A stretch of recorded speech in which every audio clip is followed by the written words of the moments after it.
Dear John, please could you play some punk rock on your show for me? Well, indeed I can. Anyway, we'll hear a lot of music that may be punk rock and a lot that certainly is. Well, life in Scotland in the 70s. Extremes, I suppose. I think the 70s was quite an extreme decade. A kind of sea of brown and denim. It still felt a bit like post-war, you know. It had that feeling of abandonment. We'd come through periods of time where the rubbish was, didn't get collected on the streets, where power cuts were things that, weren't expected. The sense of being apart, alienation, no future. Austere, I think, is the word. Just coming from Scotland in the 70s, you didn't really think you could be in a group that would be successful. There was, and you had Pilot, I suppose.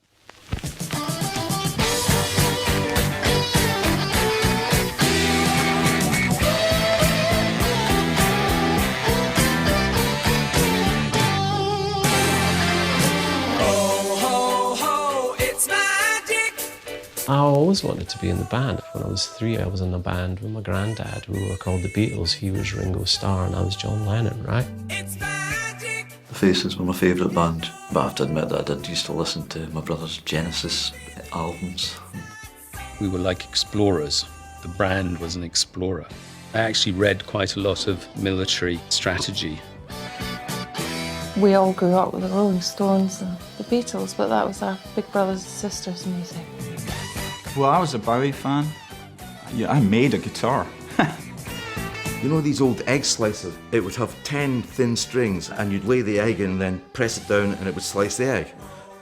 I used to chase my dad around playing that, saying, buy me a guitar, buy me a guitar, buy me a guitar. And then down at the music shop, get the pianist picture chords, and that's it, you're all set. Everybody was calling themselves Brian Puke or something like this, so I called myself Bobby Charm. The people who were there know what went on in 1977. We'll always have punk.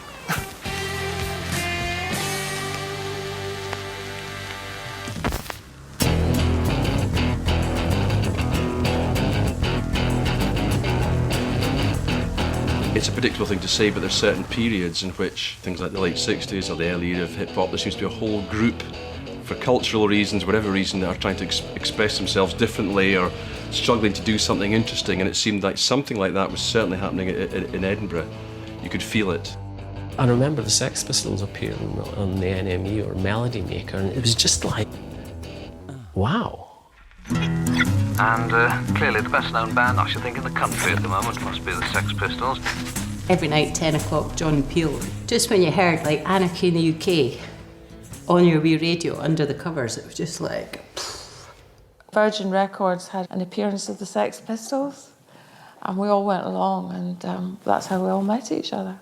Sid was nowhere to be seen, but Paul Cook and Steve Jones and John Lydon were there. I got John Lydon to sign a single I just bought. As I handed it to him to sign it, he went, I despise you. And we were all like, oh, Johnny Rotten despises us. It was one of those moments where you realised all the things you were feeling about being slightly disenfranchised and being young and not having money. To suddenly be with a group of people, you looked around and you thought, oh, they're just like me, you know. Punk was a great thing for self-expression and all that, but walking down the street, you did get some stick. You know, if you were dressed in that kind of unusual way. I'm not talking about particularly strangely dressed either. I mean, we didn't have dyed hair or anything, just straight-leg jeans was enough to get you some, smart remarks. We weren't like London punks, we didn't have any money. There wasn't the bondage trousers and all that look. The look was very much making yourself look as cool as possible because we'd all been into Bowie and stuff, so we immediately called ourselves glam punks. And then the White Riot tour came.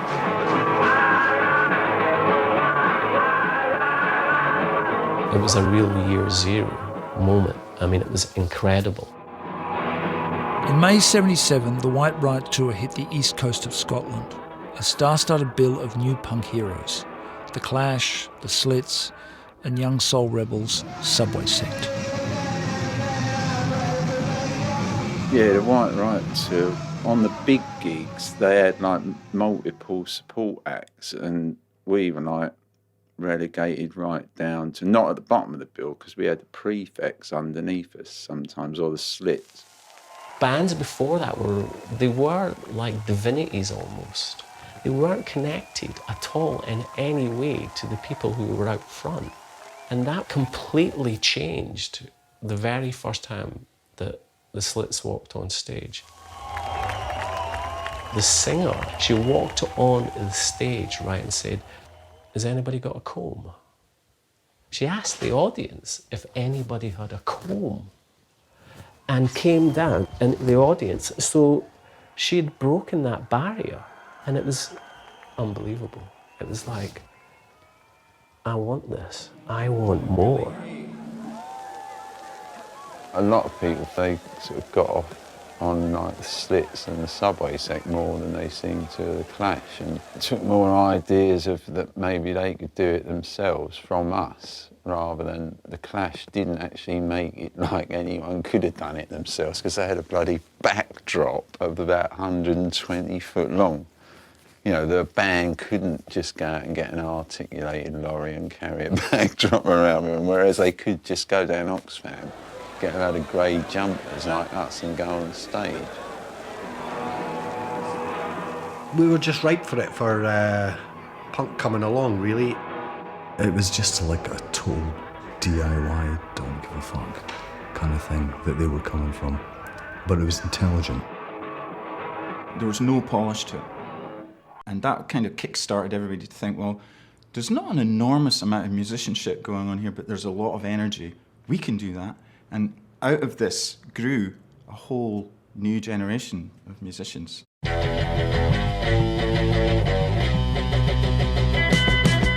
There are certain records, tracks, songs that you hear and they stop you dead. Spiral Scratch was one.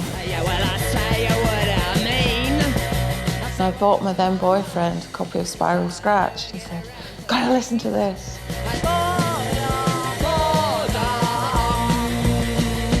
Boredom. Hillary's boyfriend was Bob Last, an ex-student of architecture. He had a plan to build an empire with his company Fast Product. He had the vision, he had the name, but he didn't have the product. I guess I was an aspiring entrepreneur or impresario. I wasn't brought up on pop music. I listened to Spiral Scratch and I thought, okay, this is what Fast Product should do. And went out to find what I would, what my Spiral Scratch. Bob and Hillary were roading with the Rosillos, an Edinburgh garage punk band who'd been on the go since '76.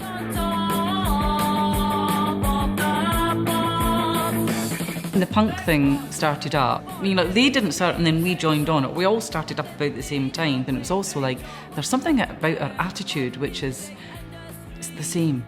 We just got up and did it, really. So we weren't taken seriously by, any of the other bands that were on the go at the time. They just thought we were taking the piss, right? Which in a way we were, I suppose. I mean, the Rosillos, they were part of that scene. It was a very small scene, so you go around the country and you play a gig, and you're going to meet everyone who's in a band.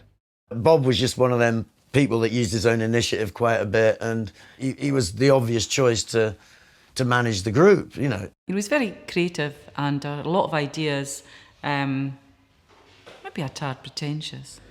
I was interested in Mao's military strategy. I mean, God knows why.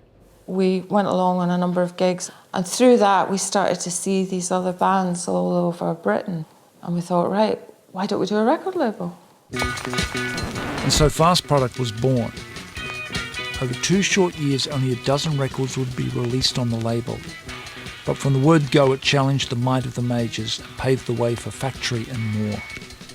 I don't honestly think any of us at the time had any idea what an important, cultural thing Fast would actually be. Before Factory, and, pretty much at the same time, if not slightly before Rough Trade, oh yeah, Fast Product. We're right there at the start of it. Fast would channel the homespun energy of punk and create a label where the image was as important as the music. Started running the label out of a flat in Keir Street, and as is always the case in big cultural movements, the local bar has an important, role to play. The pub shut at 10. That was it. The pub shut at 10 and that was it. So it's all back to mine. That winter of 1977 and 78, when Bob and Hilary were collecting people and collecting sounds, was amazing. They were collaborators. Hilary was kind of the heart of it, I think. She gave it heart. And I think that was probably the first time that I'd come across a woman like that who was so strong. It was Bob and Hilary, wasn't Bob's girlfriend. Equivalent to sort of Malcolm McLaren and Vivian Westwood. He had a big flat, big high ceilings and huge windows, and it was full of art, you know, a lot of which he'd created himself. It was on the top floor, so we used to go up there and make toasties and have cups of tea and things like that. I remember a Dalek in the corner of the room, and I found out it was like a Rosillo's prop. In yellow on the walls, Bob had written in big letters, "This is luxury." And that just seemed so radical. We would talk about films, books. We'd even do it sounds really pretentious now, but I mean, we'd even do a little bit of cutting up of stuff and doing a bit of art. It was a place where ideas hatched. Many bands were hatched there too. Keir Street was the hub of the thriving art scene in Edinburgh at the time, and Flat 2 was its beating heart. The Future Fire Engines hung out there, the Ets, the Twin Sets, the Thursdays, the Flowers. The list was, quite literally, long. And popping in for the occasional toastie was the band who would rewrite the punk manifesto, the Scars, formed by brothers Paul and John Mackey. We wanted to write pop songs, you know, but we wanted them to have energy and we wanted them to be different. Put an advert in a record shop window. It was called Hot Licks, and we knew that we wanted a real frontman who was going to perform. One day I was in Hot Licks and I saw an advert by a band called The Scars. They were looking for a singer, so I decided to phone them up.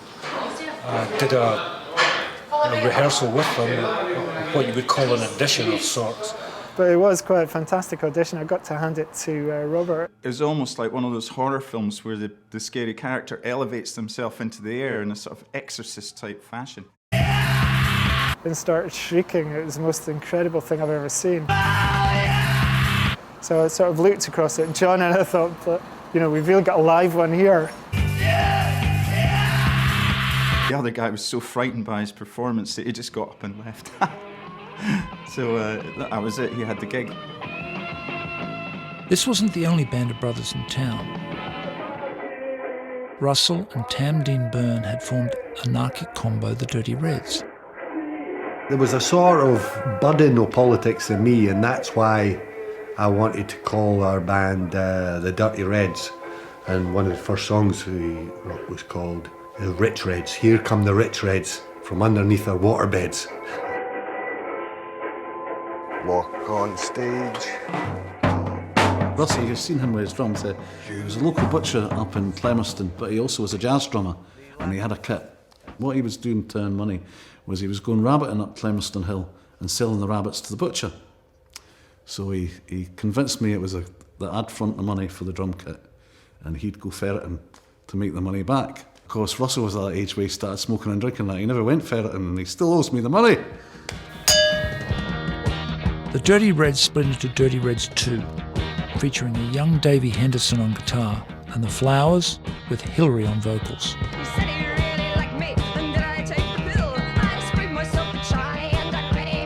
I had written a lot of lyrics that were all sort of angry young woman lyrics, but it made me sick with nerves half the time.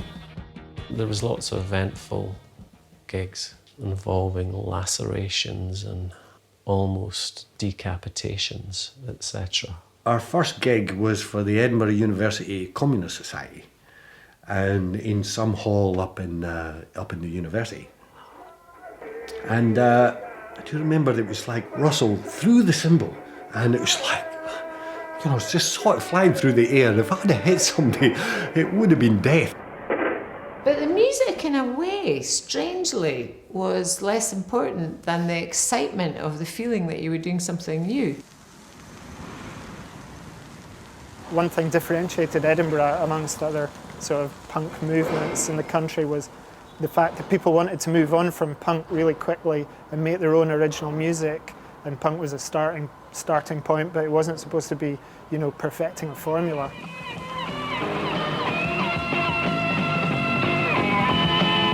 Always in the vanguard were the Scars, pushing boundaries with their confrontational and provocative image. They were 17. Really, at that time, they were just, nobody could touch them. Super intelligent boys, and they could really play. That was the thing, they could all play. Our original sound was based on what kind of instruments we had. Yeah, I made a guitar, but you know, I couldn't afford to buy one. And it was really overdriven at the top end. It was just a sound that I really liked. It sounded like nobody else was making. Sometimes, you know, equipment got damaged and tempers were lost, but it was all real. Glam rock was a big influence on the Scars and allowed us to start wearing makeup. Like everybody else was dressing up in an aggressive way, so we would dress up in a kind of feminine type way. Bobby King would have ladies' shoes on, high heel shoes, a big permed hair and big earrings, and he'd be booed. But because he was so cool and so strong, the boos would turn into cheers. Because he'd be like, I'm having you, you fuck. I'm having you, the audience. He had such conviction. We'd come on stage and people would shout poofters or whatever like that. So I would usually start the gig by saying, well, anybody that wants to fight us, you're welcome to meet us backstage after the gig. Nobody ever came backstage. With unbridled confidence and charisma, the Scars knew they were the best band in town. That is a letter that Paul from the Scars wrote to Sue, and delivered to her backstage about how much I hate you. I hate your band. I've seen them only once and I would never go to see you again. You were shit. Boring derivative music has always made me sick and you're the worst. Yours sincerely, Paul from the Scars. I found that the other day.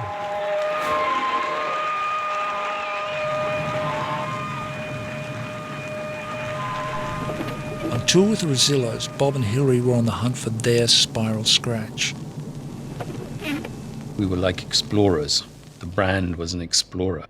But I liked the idea of the mass market. Our thing was always have as much control as you can, because then you're much more likely to be able, not necessarily always to do what you want, but to do more of what you want than a major record label who's just controlling you would ever let you do. 1, 2, 3, 4. Challenging the mainstream was the aim, and they recognised a similar spirit of subversion in punk provocateurs, the Mekons, who would be the first band to sign to Fast. They were an exemplar of having a world of ideas and absolutely no interest in musical competence for its own sake, which was kind of part of what appealed. If it somehow worked or had an attitude that I thought was interesting, I absolutely didn't care about musically what rules it transgressed. I went to bank manager and I told him I wanted to borrow 400 quid to put a record out. And he said, okay. And so we got him up here and recorded him in a cottage in the Borders. Someone said, oh, I think my uncle's got a place in the country we can go to.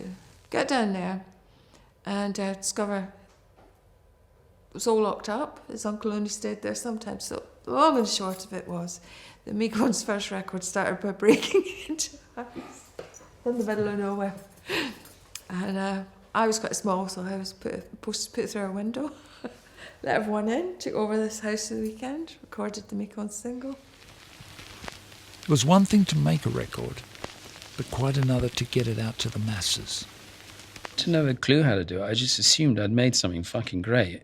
I'm going to find a way of... There are going to be people that want to buy it. I mean, it was that simple. I got sent on the overnight bus to go down to London to talk Rough Trade into taking on the records. Famously, Rough Trade said it was the worst played record they'd ever heard and they weren't stocking it. And to this day, I torture Jeff Travis with the fact that he would not release our first record on the grounds of it not being musically competent. Indie distributors Rough Trade may have knocked him back, but undeterred, Bob found an outlet through a Scottish chain which championed new cutting-edge music.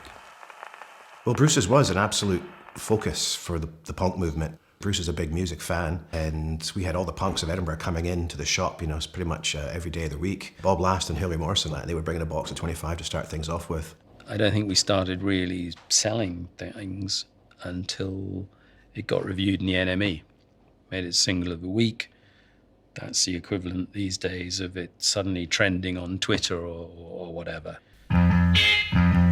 Bob and Hilary quickly built on that success by signing Sheffield Electronic Pioneers 2.3, an agitprop post-punk outfit Gang of Four, and their debut single took fast to #1 in the indie charts. It's one of the coolest independent labels in Britain. In fact, if not the coolest, because at that time Factory Records didn't exist. One of my mates came into our office with the first Gang of Four thing, and the packaging and everything on those fast releases. I mean, it influenced Factory. Amazing. I mean, what Bob Last did, he was a template for early, cool indie things, Many people involved in punk thought that this was all some sort of grubby marketing thing.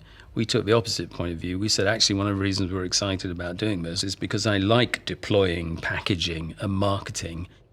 Brand was what would give us power to introduce music to people that they wouldn't otherwise hear. The idea that, you had to have all the fast records in sequence because it was like an oeuvre. It was a bit like collecting trading cards, bubblegum cards or something. You wanted to be part of this scene. Bob is a conceptualist. He was doing all these things with posters and artwork about consumerism, the kind of stuff that's absolutely accepted nowadays, but then seemed quite unusual. We famously released and successfully sold bits of rotting orange peel. The point about that was to make a point that if you put it in a different context, even rotting orange peel may have a value. For Bob, concept was king. The distinctive look and radical approach of Fast marked them out from the crowd and began to attract interest worldwide.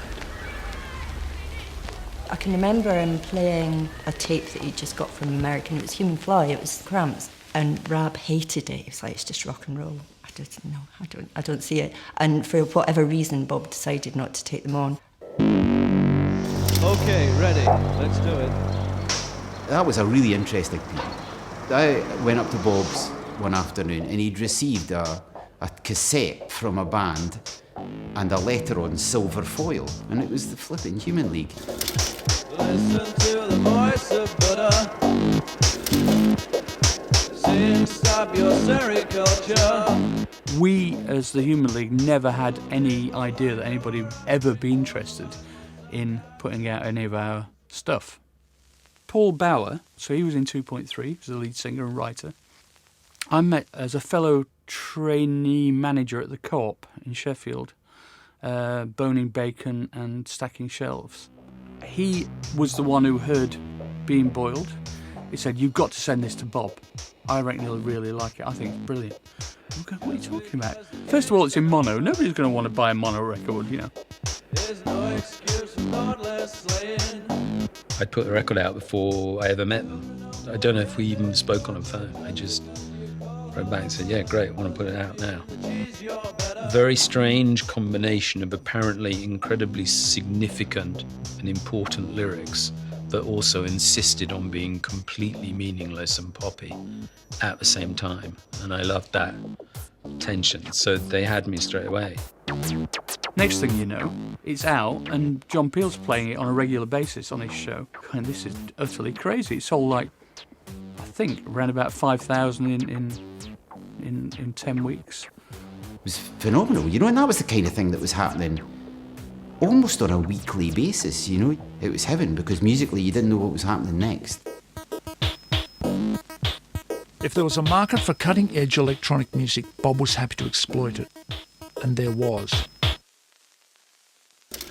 Anything that challenged the status quo was desirable, and the status quo was now punk. Punk itself settled into an incredibly antiquated and geriatric set of rules about what was and wasn't punk, which, we were already completely uninterested in. Punk turned into post-punk very quickly, really. You know, the board has been wiped clean, so it was a question of kind of starting again. Everything had changed. There was a complete sort of cultural shift.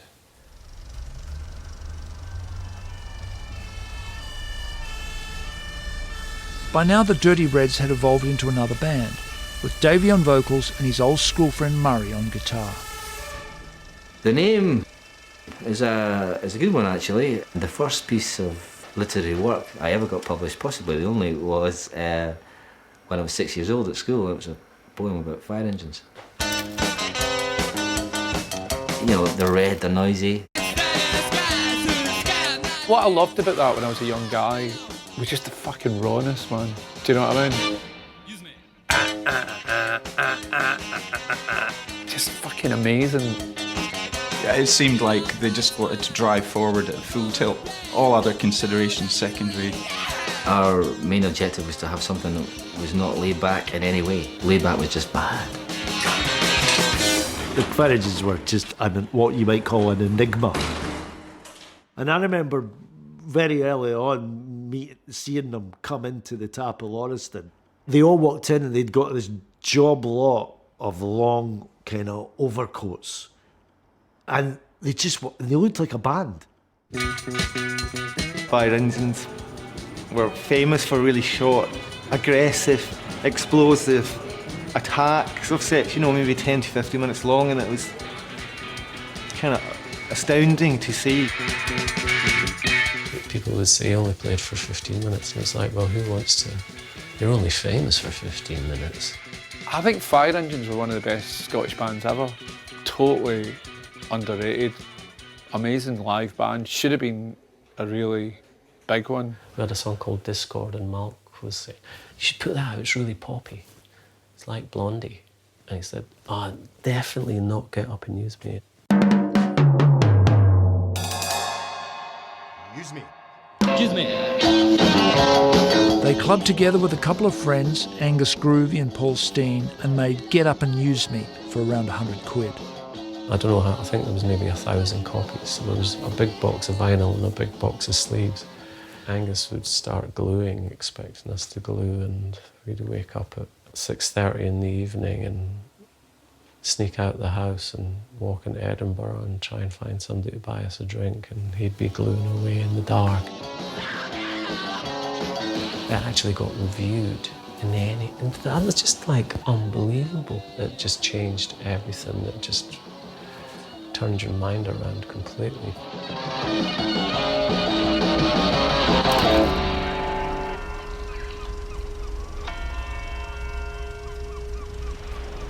By early '79, Bob and Hilary had amassed a roster of eclectic northern talent on Fast, and Bob decided that it was time to shift the label's focus closer to home. Well, what I always thought was interesting about Fast Product was when it started, it was primarily Northern English groups that were involved in the label. But where it really became charged for me was when they signed the Scars.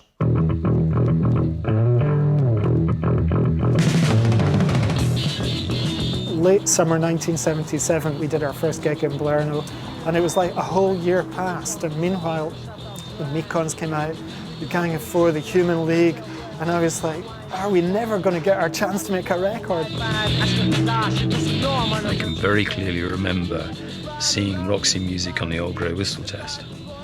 But, you know, that moment was why, when I first saw the Scars actually play, that was my reference point where I get this. I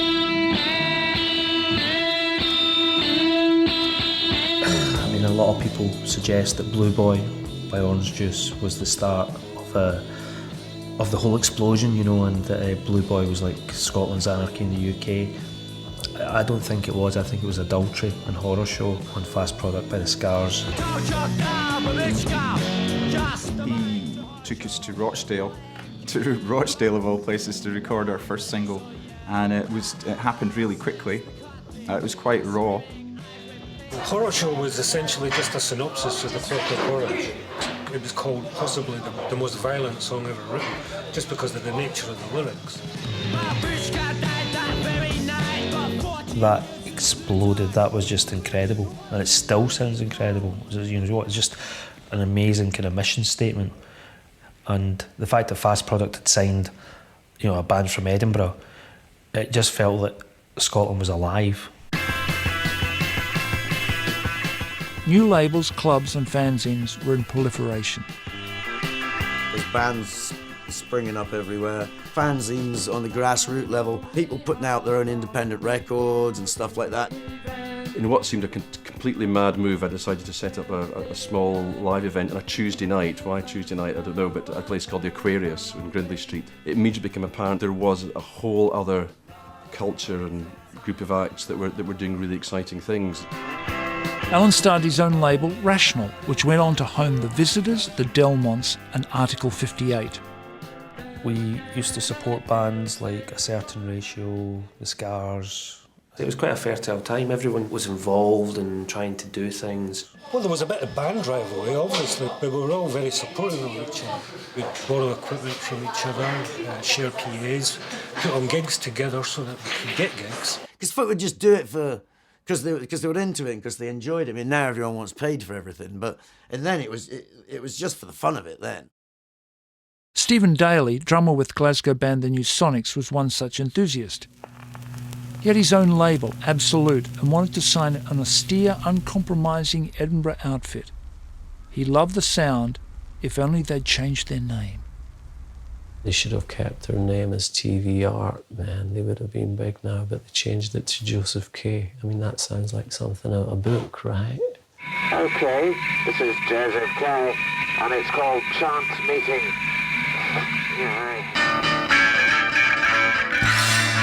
For me anyway, in Edinburgh at that time, there were 3 bands that I saw live. They were absolutely sensational. The Associates, the Fire Engines and Joseph K. All of the members of Joseph K, we all went to the same high school. I knew of Malcolm and David. They weren't sort of in my gang, as it were. They're far too intellectual. The red sky behind you. The feeling you've been here before. A lot of people look back and say, how did they sound like that? What was it all about? We wanted to try and get people to dance, and in Edinburgh that was a difficult job. I mean, I was heavily into James Brown and stuff, and to make the marriage of the abrasive, slightly punk new wave guitars with a sort of straight beat was something definitely trying to do. A lot of the stuff about punk and music in 77, 78 was everyone was using fuzz boxes. So it was taking that clean, treble-y guitar sound and trying to really take it to an extreme. Just felt right, but calmer than punk. The first time I saw Joseph K played with an incredible intensity, and I remember thinking at that point, this feels exciting and it feels like somebody should be doing something about these guys. Alan became their manager and the gigs started rolling in. They were so great and we were jealous. These guys that could play anything. We exchanged unpleasantries, and I think there might have been some fists, very small ones, teenage fists. But then we became great friends after that, just through a shared interest in Lucky Strike cigarettes.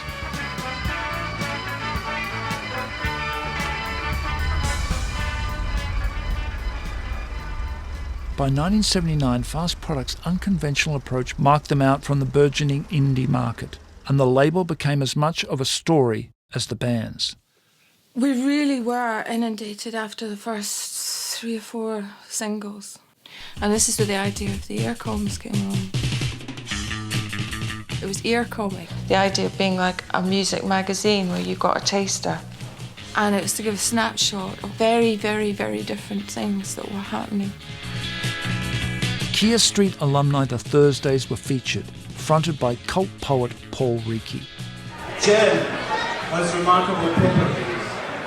If you want to get flat drunk, it'll make you that way. It'll make you a crisp, fluorescent the next day. Paul used to start the set with a Nico poem of Frozen Warnings.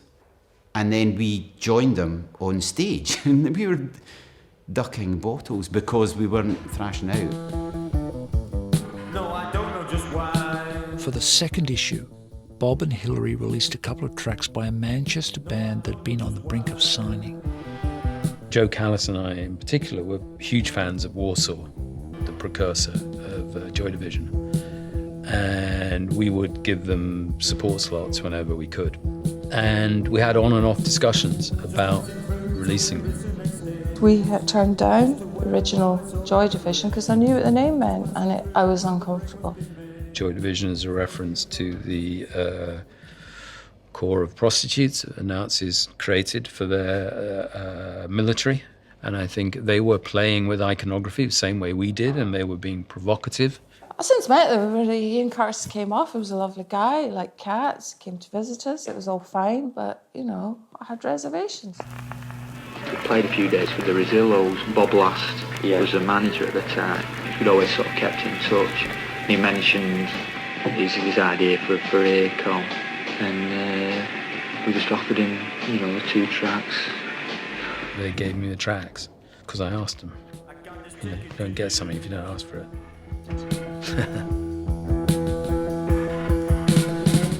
Safety to Wear was written in the studio, and Bernard didn't like it, I remember, and put very, very reluctant guitar on it. It just goes, it's like the least you could possibly do on a track, but it worked. No, I don't know which way. Joy Division instead signed to Tony Wilson's fledgling indie label, Factory. Tony Wilson, when he started setting up Factory, he called me up many times to ask about, well, how do you do this? And there are some things about what he did which come from a similar place to what we were doing. They turned out to be great friends, and they did actually inspire each other. People like Tony Wilson, people like Bob Last are very, very few and far between in this business. They aren't out for themselves. It's all about the music. Fast 13, that was Factory. That's my view. I just never told them that they had a catalogue number, until now.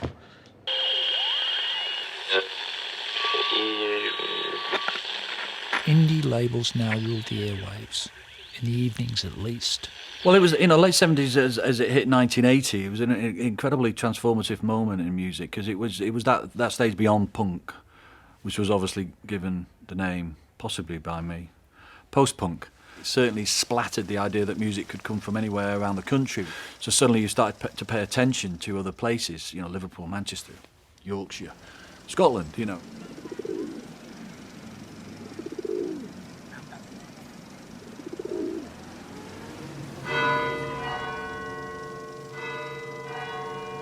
The tinderbox of punk had been slower to ignite over on the West Coast. Punk was banned in Glasgow though, wasn't it? Because I thought Glasgow Council said they weren't allowed to play any punk gigs, anyone. One of the earliest so-called punk gigs was a gig at the City Halls in Glasgow. The Stranglers headlined it, and at the end of the gig, fans invaded the stage and the gig got abandoned, you know, because in the City Halls, I don't know if you've ever been there, but it's no proper security men. It's kind of elderly stewards who wear kind of maroon blazers with the City Hall, you know, crest embroidered in the on the pocket of the jacket. So they just couldn't cope. And then the Evening Times did a story saying there'd been a mini riot. I couldn't possibly have people spitting and all that kind of thing, as if that was all that it was about.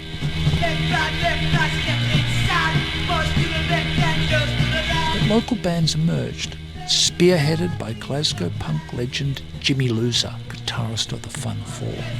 I used to go to the record store 6 days a week. I'd go in there about 11 o'clock and stay there till it was at 5 to get shut, to get thrown out.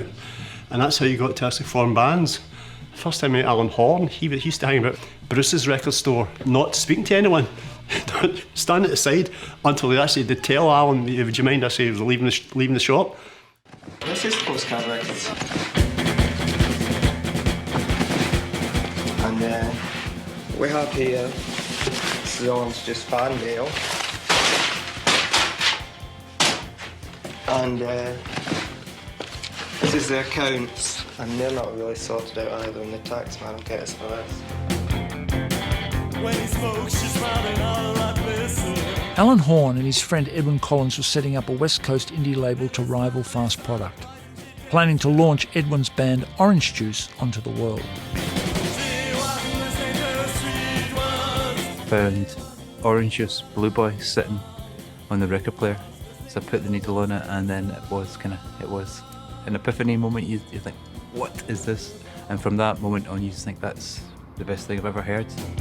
Their idea was that this was a big, shiny pop record label, and they were going to have pop hits.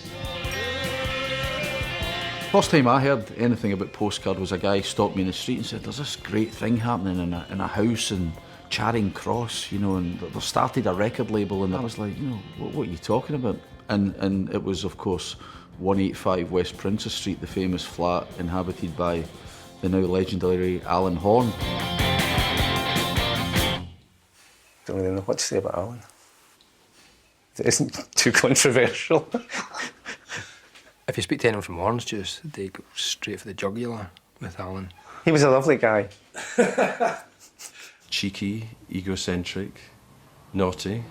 Very intelligent, fierce energy. Somebody to make things happen. He was very witty. So cutting and camp and cynical. There's a sort of bullying element as well, which I guess you have to be that persuasive. I found him very condescending and dismissive of musicians.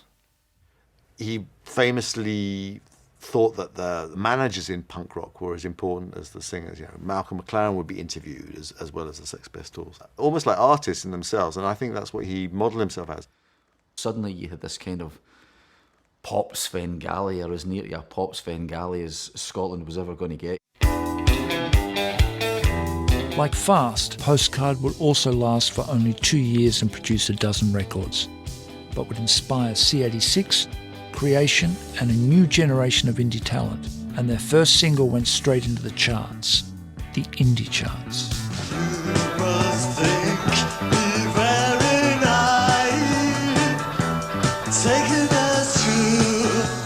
I think with Falling and Laughing, that was fantastic. You couldn't want for more. Single of the week, and our first single sold out 1,000 copies in no time.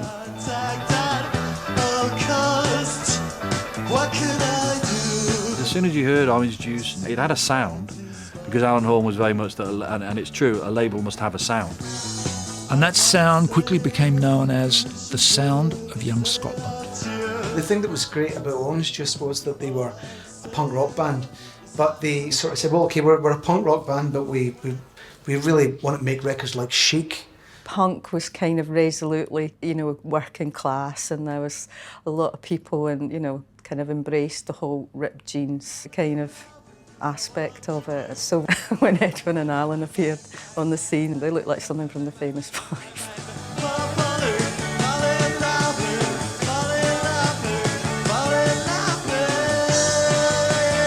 Postcard can be seen as being a very parochial kind of organisation.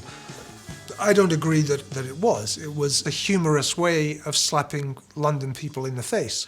I loved the character, the personality, the fact that it was nothing like anything else. It came out of its own world. Everything about it could have only been Postcard. You very quickly begin to trust it, which is an amazing thing for a label to do, out of nowhere.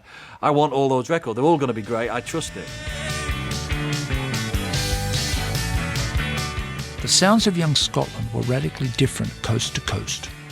The East had borne the brunt of the punk outbreak in '77, and that was mirrored in the music.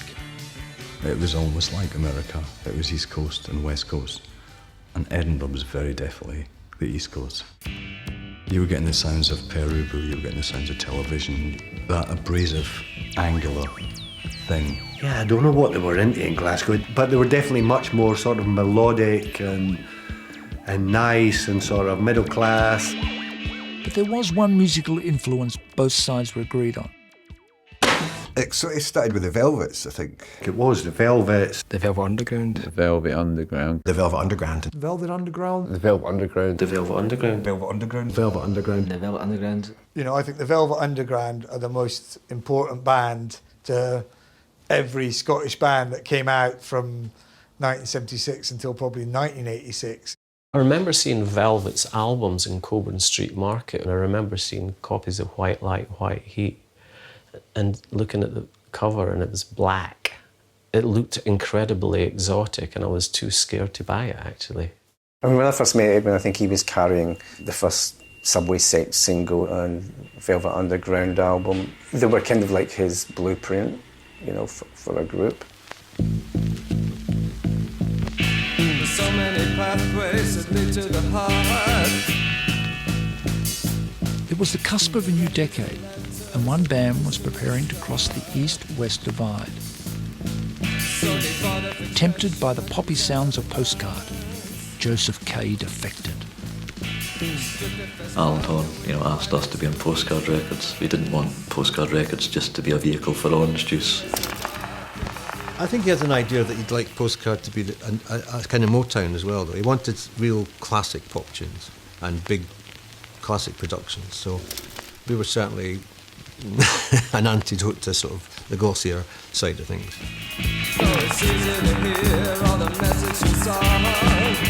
Alan boldly combined the darkness and light of his two signings with a joint release of singles, which shot to number 15 in the indie charts. And Joseph K. got to experience the great Postcard publicity machine at first hand. Those shared sleeves, so you had like 4 7-inch squares, and then they were hand-coloured. I think there was only about 5 of us in this room with felt pens and and 1,000 of these things. We're going, we'll get this done in no time. Alan liked to think it was kind of like a wee factory records scene. There was one transvestite that used to go and hang about there, and he loved that, Lucy Alexander. So anyone who went up to Alan's, he would just give them a felt pen and a pile of these and say, can you colour in a few of these for me? We ended up getting like a whole load of felt pens and just doing this across them because it had taken so long, and we were started off going, just colouring them really nice. We liked being on Postcard Records. We liked to be independent. No desire to sign to a major label.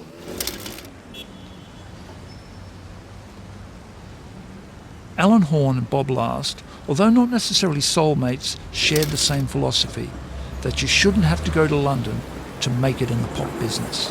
What we now know as indie music was invented in Scotland. If you think about Postcard, Fast Product, that's the seeds of labels like Creation. That's really been the template for indie music to this day.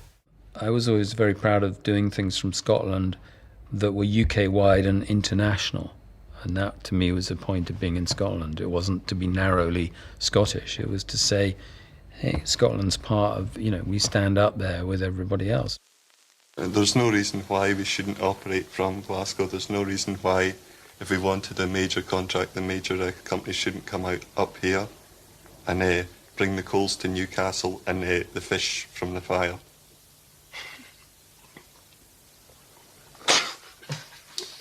It's interesting, Postcard were reactive to Fast Product. More than they knew, they were reactive to that. They were going, well, what can we do that's not them?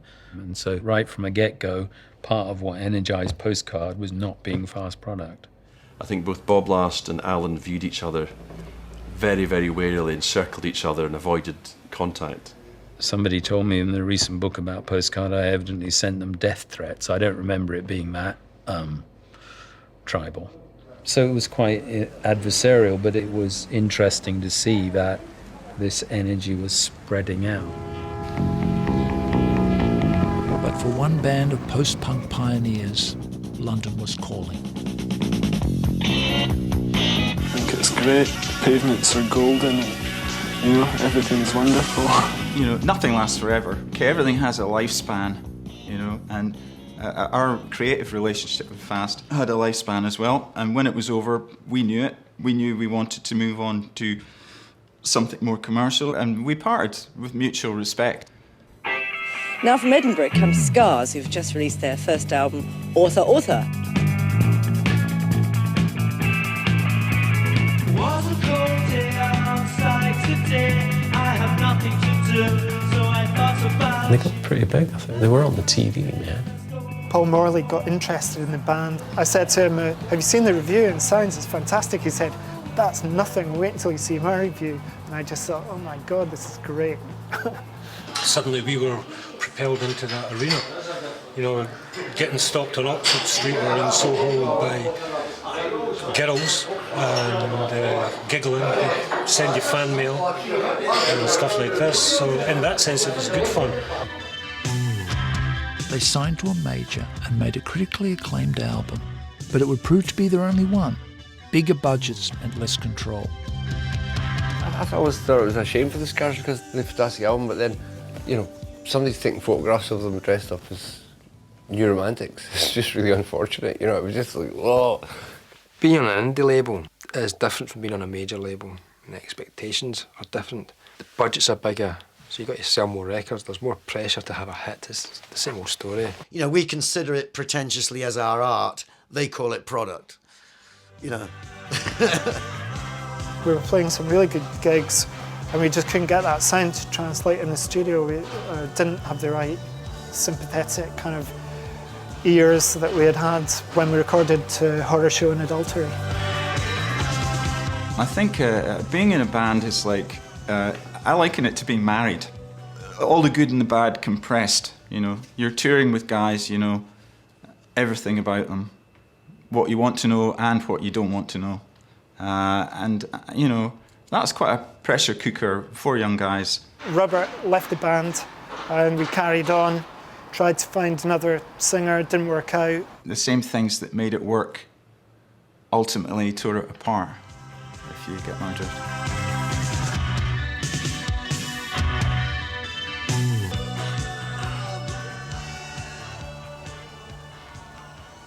Following the Scars' departure, Bob decided that Fast had outlived its purpose.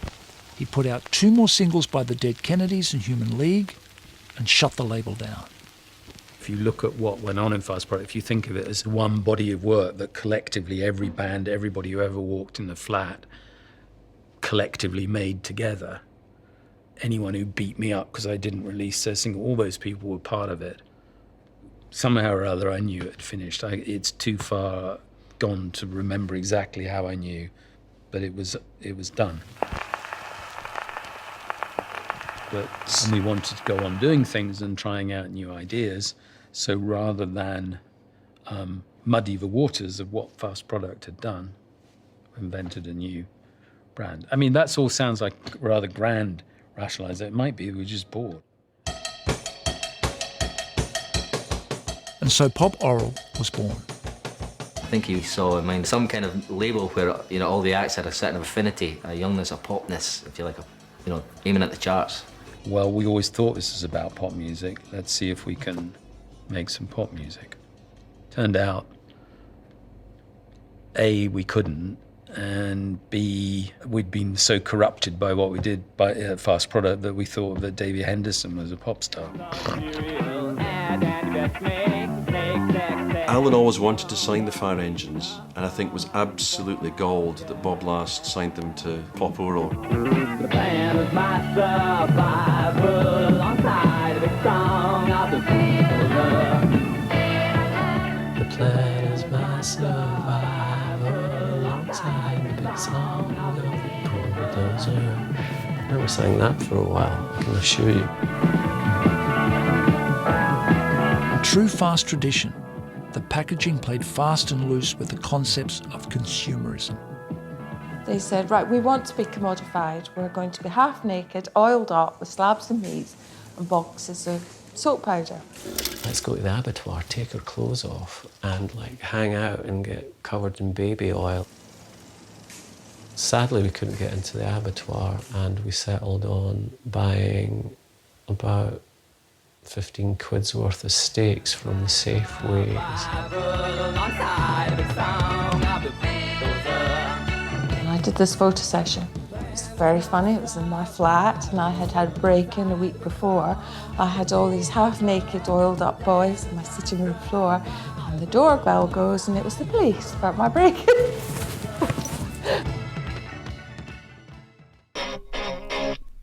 Bob's roster of potential pop stars included mini supergroup Boots for Dancing.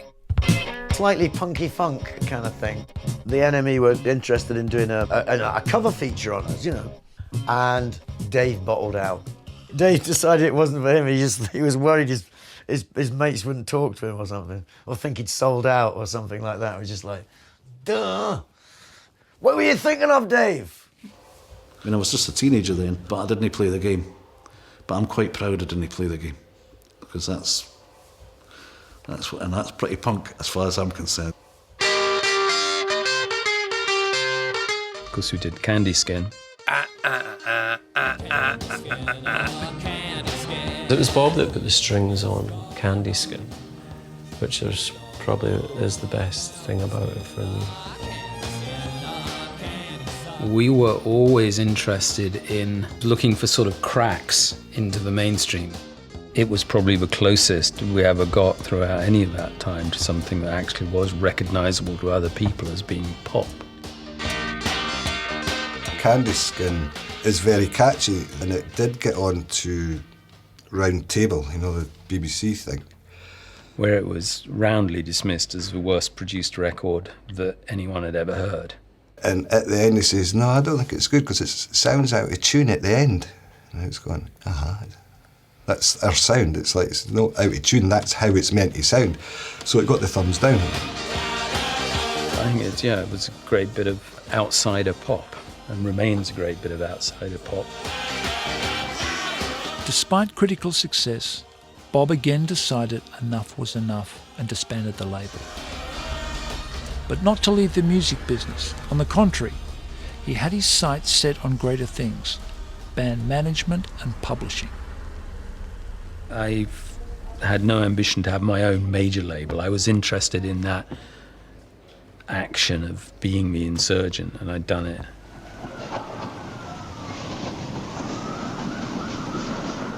Bobby invited me to go for something to eat in the Habitat at the West End.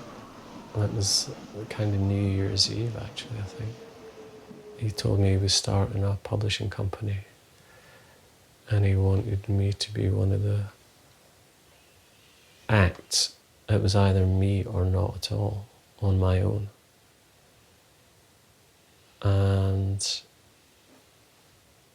I went home and split the band up. Russell phoned me in, and I think it was New Year's Day in 1982, was it? Possibly 83, I think it was 82. See, I don't even know when we finished, it's that long ago. And said, that's it, it's finished, Davy's left the band, we're over, and that was that. It's one of the biggest regrets of my life, of which there are a few. The people in the fire engines and the Dirty Reds are my brothers. And I suppose I feel like I let them down. I got myself a situation down the young man's Christian. Postcard, meanwhile, had been expanding the sock drawer. Alan signed the magnificent guitar-based Australian two-piece The Go-Betweens, and when he enlisted East Kilbride's Aztec Camera fronted by boy wonder Roddy Frame, it cemented the label's reputation as a force to be reckoned with. We got a big three-piece spread in Sounds, I believe, before we released the record. The hip press, so-called hip press, well, they thought, well, they had like Edwin and then Roddy. There must be loads of this stuff up here.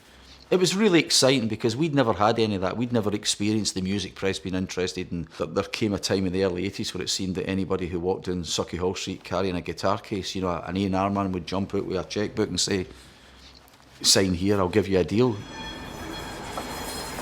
There was a big kind of, almost like a novelty, like for the London music journalists, to getting on the train, you know, and actually going 5 hours and finding this whole scene, you know. It was just the place to be, you know, you didn't have to go to London anymore.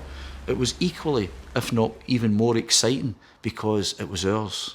You know, we had it, and it was a 10-minute cab ride for the house.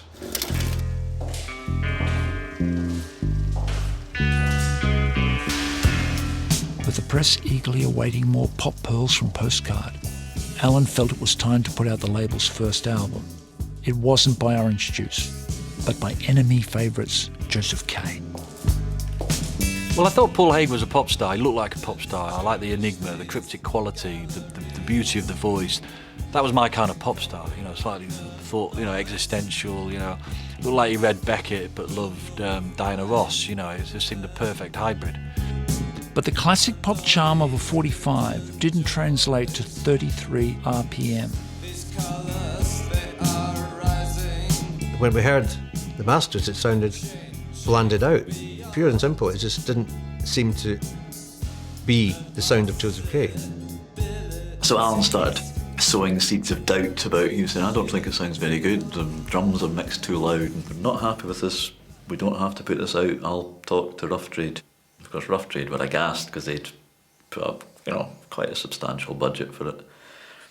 In relative terms, I think we'd been in the studio for 5 days or something, So we didn't put it out, and we went back to the studio in Belgium and recorded the scratchy, difficult to listen to Only Fun in Town album. It took 10 years to realise why the angels start to cry. I got completely slated when it came out. I think my feeling about that first Joseph K album was what happened. Everything was happening so quick, and I think it was just a level of disappointment. I had in my head this kind of weird vision of Paul Haig being on Top of the Pops 3 or 4 times a year. How sexy would that be, And then suddenly I heard the album, and I just had one of those bad-tempered moments of like, oh, you fucking fucked it up.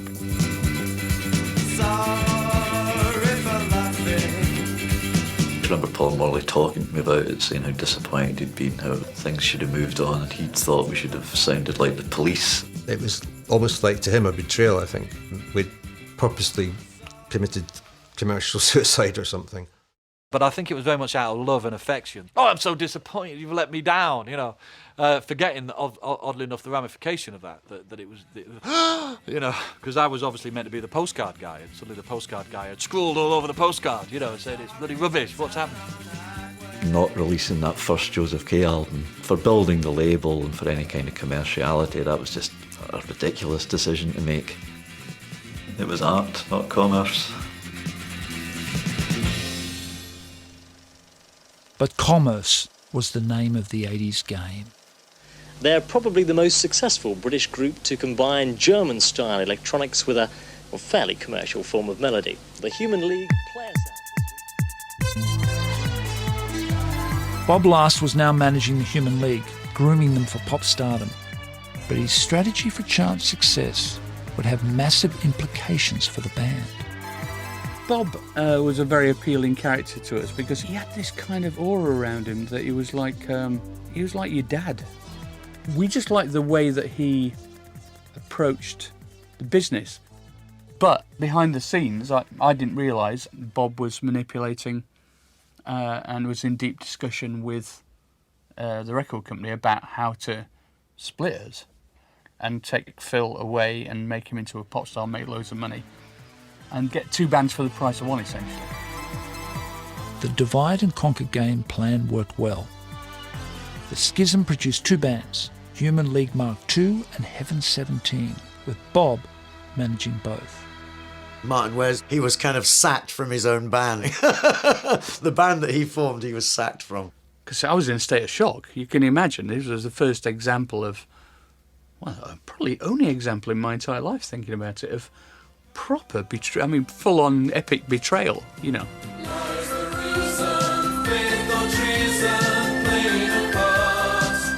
Bob then brought in Joe Callis with his poppy sensibility to navigate the new improved Human League towards the charts. There was all this eclectic interest, and one extreme of it was ABBA. Phil, a great admirer of ABBA, and everything very produced and very commercial, very pop. So I think Bob probably picked up on that and thought, well, let's just have an arty ABBA. Human League didn't actually know anything about music, and I didn't want someone in there who was going to turn them into some sort of progressive musical noodling, which was clearly a risk factor. And so I thought the idea of Joe bringing his very taut song-making and noise attitude to them might be a good idea. It turned out to be a very good idea. It felt entirely right.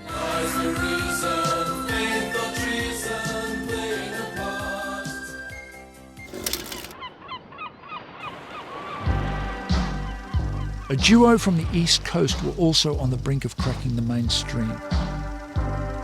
Rooted in disco and Bowie, they were an antidote to the proliferous indie guitar bands.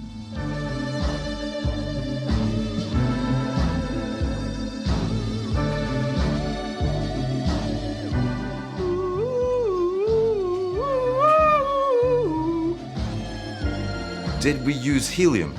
No, not on recording.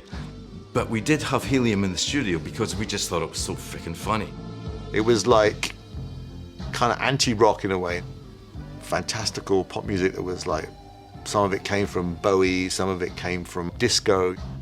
I was already in this band, and this band I was in, they liked Genesis and Yes, and all things prog. But you can tell by the name, Caspian, for fuck's sake.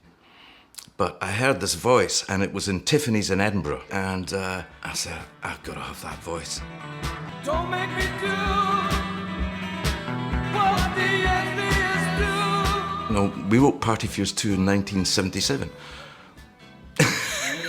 At that time, my parents stayed in Linlithgow, and we'd go out and get hammered on Saturday night, and then wake up on Sunday morning and go down to the piano in the front room. And that's the piano that Party Fears 2 was written on.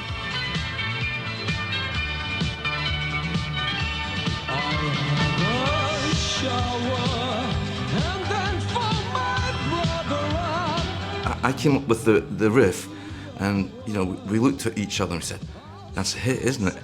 He said, "Yeah, but not now." Because at that time it just sounded, it was too poppy. It wasn't a 3-chord trick played at breakneck speed. Party Fears 2 got to number 9 in the charts and was the first in a string of hits. Now based in London, the band moved from major to major, taking a reputation for excess with them. Little Francesco, the barman, I once asked him, I said, "Who's the most rock and roll person you've ever had in this bar?" Without a doubt, Alan Rankin from the Associates. He said he was the most mental of everyone. I know that him and Billy always took things to an extreme, and that was the part of the Associates that made me like them at the time as well, because they managed to take it to an extreme. They weren't built just to be conventional pop stars. I've never worked with a singer as good as Bill, but he didn't want this massive world tour thing and all this pressure to be brought to bear on him and everyone else around him. With Billy's unwillingness to tour, their career foundered when they refused a lucrative publishing offer from States record supremo Seymour Stein. He's big time. I will pay off all the radio stations. I will do the bribes. I will do the girls, the guys, the coke, the dope, whatever. And I will give you guys about 400,000 quid each just because I can. And Bill said, "I didn't want to do it." And it was just, I could see Seymour choking on his quail's eggs. So it was just downhill from then. But I'm kind of disappointed that no one's, really freaking grabbed me like Bill.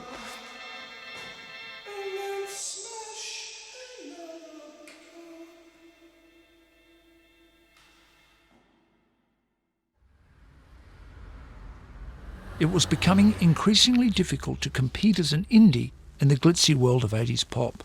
It seemed at that time that all the bands that were involved in the independent scene were suddenly discovering sequins and pop. I mean, it was the big gold dream. Everybody's somebody's fool.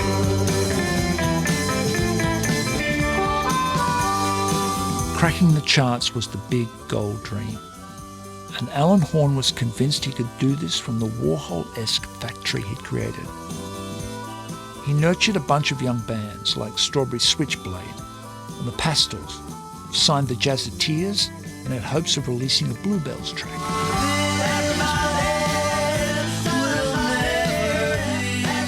Alan was a big fan of one of our songs, Everybody's Somebody's Fool, and he wanted that to be a single.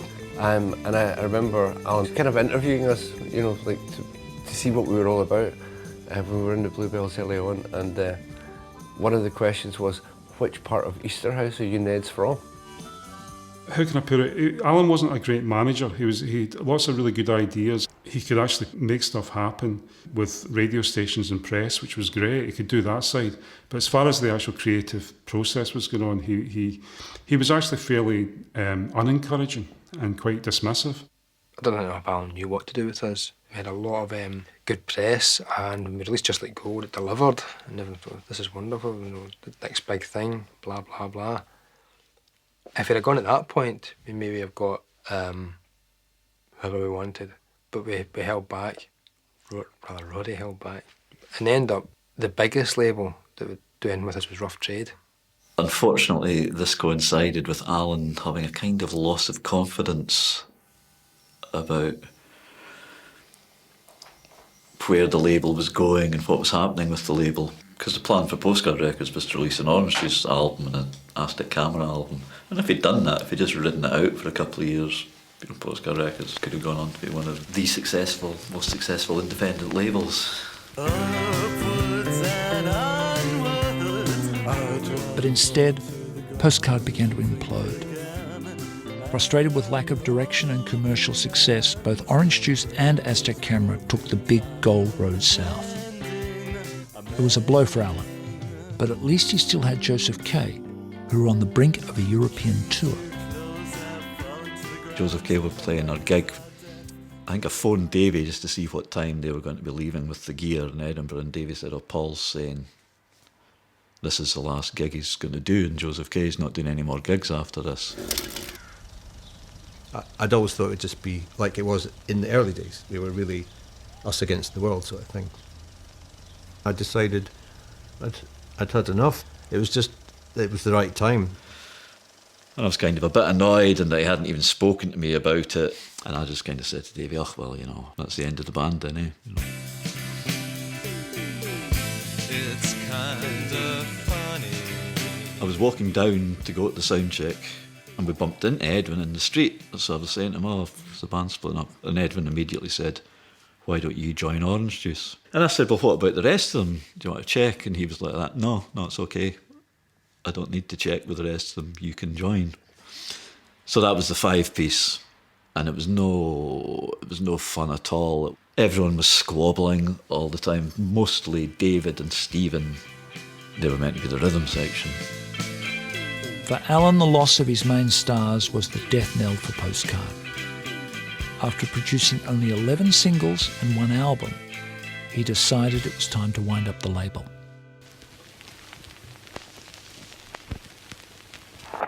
Well, I often think, funnily enough, back then, the idea of a 2-year burst of activity was about the length you wanted, really. You know, there was something true to the spirit of pop. You know, the idea of pop music happening, making a statement and then disintegrating. I guess the kind of sparkle did go off the Scottish music business because that's when it became cool to be on a major label. So it became almost the norm for a band to get a deal and move to London. People were not content to be on Rough Trade anymore. They wanted to be on the biggest major, have the biggest budget, and compete in the real charts. Bob had wholeheartedly embraced the lucrative 80s music business, managing shiny pop giants Heaven 17, ABC, and Scritti Politti, along with the Human League.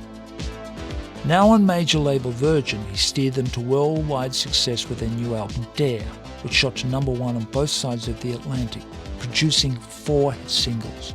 It was a far cry from the indie days. You were working as a waitress in a cocktail bar.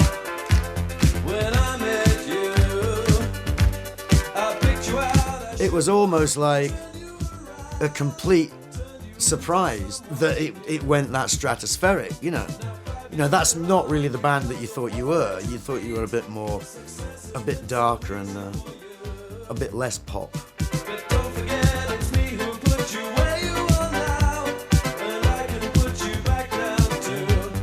There were arguments about Don't You Want Me as to whether it should be a single. And I very clearly remember hearing the opening bars of it and thinking this has got to be the big hit. Don't you want me? Bill Oakey, who is fantastically, could outdo me for being cantankerous and perverse, I think picked up on the fact that I knew that was a big hit and did his damnedest to persuade everyone it wasn't. Which I think in retrospect was just he and I having an arm wrestle about who was the cleverer tactician. Don't you want me, baby? Bob's tactics paid off. Don't You Want Me got the coveted Christmas #1 slot and stayed there for 5 weeks. He'd done what he set out to do back in the fast days and conquered the mass market. In retrospect, my personal view is that we would not have split up had it not been manipulated, that we would have gone on to be more successful. I just think it was a slower burner. However, you can't argue with the fact that Dare sold 9 million records or whatever it was. M17 went on to sell millions and millions of records.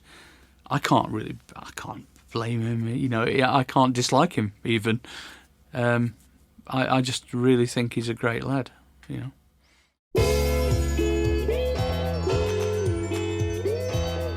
Right, Billy, what we've got here is an analogy for pop music in the 80s, okay? We have this beautiful food, looks good enough to eat, but what is it? Plastic. Happiness is hard to find, likewise with peace of mind, but anything is possible. By now, Alan Horn had come to one conclusion: follow the money. In 1984, after 2 years in limbo, he upped sticks and talked London Records into giving him the cash to start his own label, Swamplands. The story of Swamplands, really, you can trace it from the logo and postcard, which is a little pussycat. On Swamplands, it's become a big cat. And I think Alan inevitably realised that you had to grow up a bit and get muscle and do a deal with the devil, which in this case was London Records, if he was going to get some kind of success. So he had this kind of blank canvas, and for the first time in his life, he had a bag of money. He had total carte blanche to do what he wanted. He was this sort of enfant terrible. He surrounded himself with a roster of familiar faces. James Kirk's new band Memphis, James King and the Lone Wolves, and Torch singer Paul Quinn.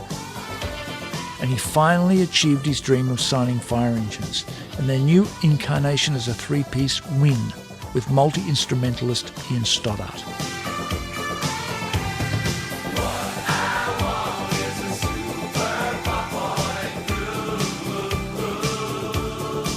We'll work out some chords and whatever.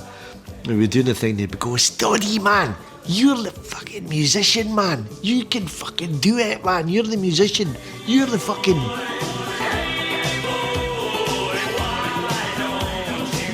I think Alan put us on a wage. He said, we want 100 quid a week. That's ridiculous. Orange juice only get 80 quid. That's ridiculous. But he gave us 100 quid a week, and we were pretty happy with that. The songs were great, and the production was very saccharine, which was a deliberate ruse to try and appeal to mainstream 1980s tastes at the time. When their ears pricked was we made a song called You've Got the Power. They could not deny in any way whatsoever that this was a pop song that could get into the national charts. They put us in this big studio in London, and then what they did is they got me to hit each drum and sample each drum. So we'd sample each drum, they would take each drum individual sound and put it to the stuff they'd programmed. I didn't, you know, this is it. You look at back now and you just think, why don't you just let me play the fucking drums? It's a different, incredibly different world. We just never had any experience on how to execute things in that environment, and so you do leave a lot of decisions up to the producer, and you're grateful that he can get any results at all. You could just go to the pub or go away, they'd come back, and you didn't really have to do anything because they were just taking a little floppy disk and making it sound horrendous. It kind of became this quite exaggerated, overblown pop song, really, that London Records could not ignore, but everybody else in the world did.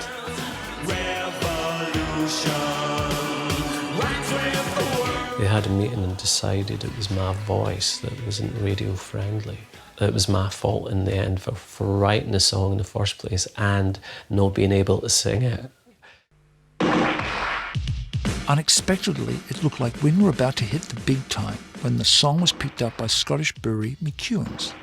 McEwan's is the best buy, the best buy, the best buy. The song shot to nationwide popularity in their ad campaign. But the thing with that was we had this massive marketing debacle or kind of problem, or just, you know, what they call a marketing fail. He's doing really well, and Simple Minds came out that same weekend. And we'd sold more records than them, but they went straight in it in the top 20. It was like, how come we're not even entered the charts? And they said, well, we've weighted this, the sales. Because the bulk of the sales were from Scotland, they were disallowed and the song failed to chart. London Records just sort of didn't get back to us one day. That period was over. They'd chucked us. I don't think London fully understood them. It might have been that once they were in with a big label, they needed a different kind of management. But I suppose if you were going to work with a major label, it required a kind of business strength and resilience that they didn't have. Alan just disappeared. He just kind of evaporated, as he does.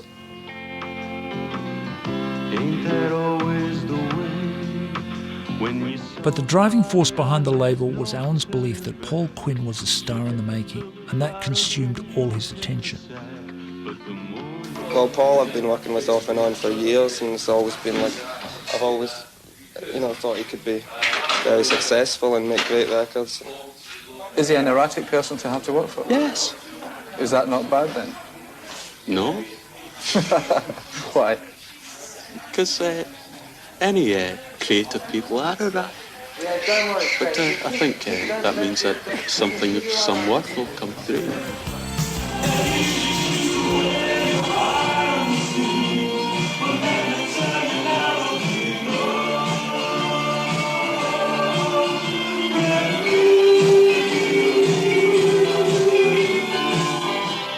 I think the worst thing that happened to both Alan and Paul was meeting. I think Alan wrecked Paul's career, and I think Paul wrecked Alan's career. Alan seemed to devote too much of his time worrying about what Paul's career was going to be like, so he said, let's look at my record label. It was Paul. Ain't that always the way? With Paul I can make the records I always wanted to make with Postcard, I suppose. And now we've all learnt a bit along the way and we've got access to things, we've got the money. There should be nothing stopping us now. Paul recorded 2 singles for Swamplands. Despite Alan's perseverance, chart success eluded them. Alan always decried on Postcard Records how we didn't have the money or the infrastructure to have hit records, and then he had that with Swamplands and he still didn't have any hit records. When he was doing it in this kind of ad hoc DIY cottage industry basis, when they never had, 2 pots to piss in, creatively it seemed much stronger, but try as he might to kind of keep his distance from the big wheels of the London-based record company, he inevitably was sucked in a wee bit. But his musical instincts were in the right place. Many of the bands he'd nurtured in West Princes Street did go on to have top 10 success, but only after signing to the majors. The big gold dream could only be achieved on a big old budget. The thing is, I think Alan Horne was a lot cleverer than people give him credit for.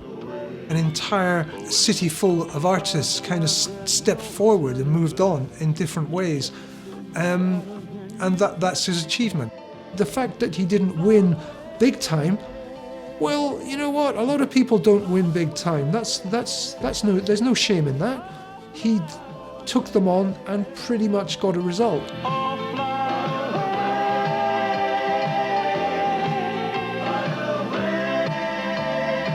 In 1985, Alan Horne wound up the label and retired from the music industry.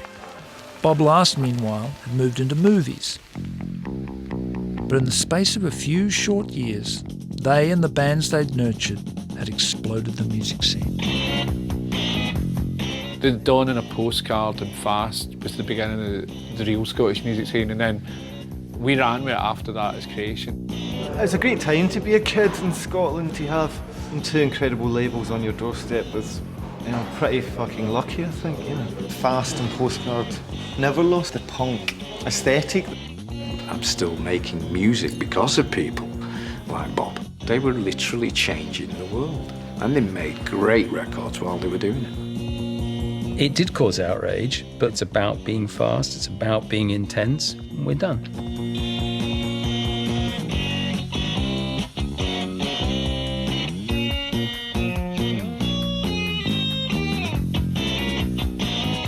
I miss that moment of standing at the side of the stage where a band goes on and plays that opening bar of something that you know people are going to go apeshit about. That's a rush. Yes, it mattered, but it mattered for a moment. So when you had that moment, make it matter. How does it feel to be an influence? I'm humbled. We thought we were making good music, and people today still think it is. And yeah, it's very gratifying.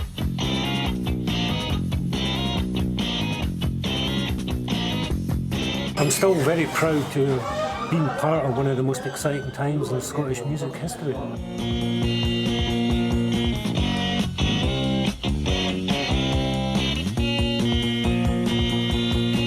Thank God I heard him that night in Tiffany's, and I'd probably still be playing flipping, God knows, flipping bloody Close to the Edge by bloody Yes. Somebody wrote Dirty Reds, Edinburgh's only true punks, and that's good enough for me.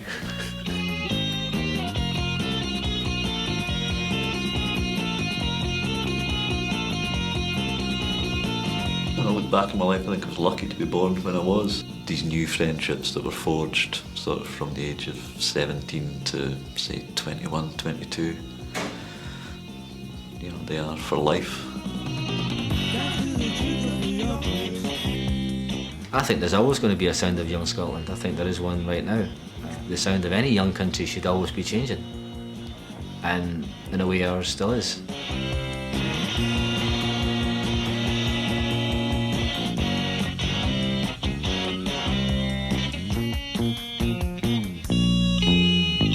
It's always worth pursuing whatever makes you happy. I've got to write the movie, you know what I mean? There's a movie to write. No. But anyway, shall we proceed?